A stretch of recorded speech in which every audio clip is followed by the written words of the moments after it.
Good morning, everybody. This is Julie from Designs by JuJu, and in this short video I'm just going to show you how you might want to fold your hooded towel that you just made.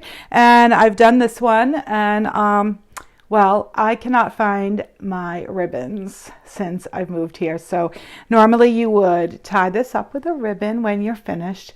I'm going to see Charlie today, and I am bringing him his towels. So I've done this one using our animal picker, and I'm just going to show you now how to fold this thing up so that it looks nice, and you can use it for your presentations at your craft shows or gift giving or whatever you want to do.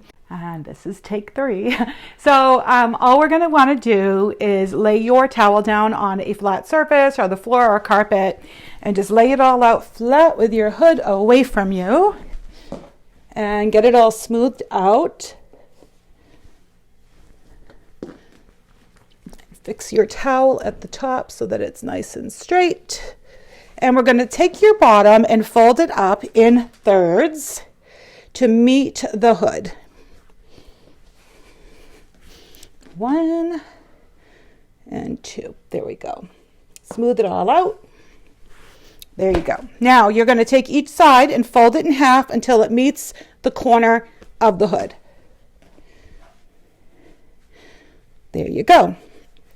And now all you're going to do is roll each side towards the center, kind of taut.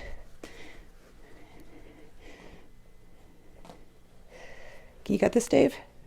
Okay. Until they meet in the center. And then we're going to be tucking the hood here over the rolled parts. And this just takes a little finagling to get it just the way you want it. And they look really cute, I think. And as I think I mentioned, I can't find my ribbons since I moved here, so I'll have to go buy some. So Charlie's getting towels with no ribbons, but you can wrap a nice ribbon around, tie it in a bow, put a tag on it, and that is how you fold your hooded towels. I hope that you learned something from this short video, and we will see you at the website.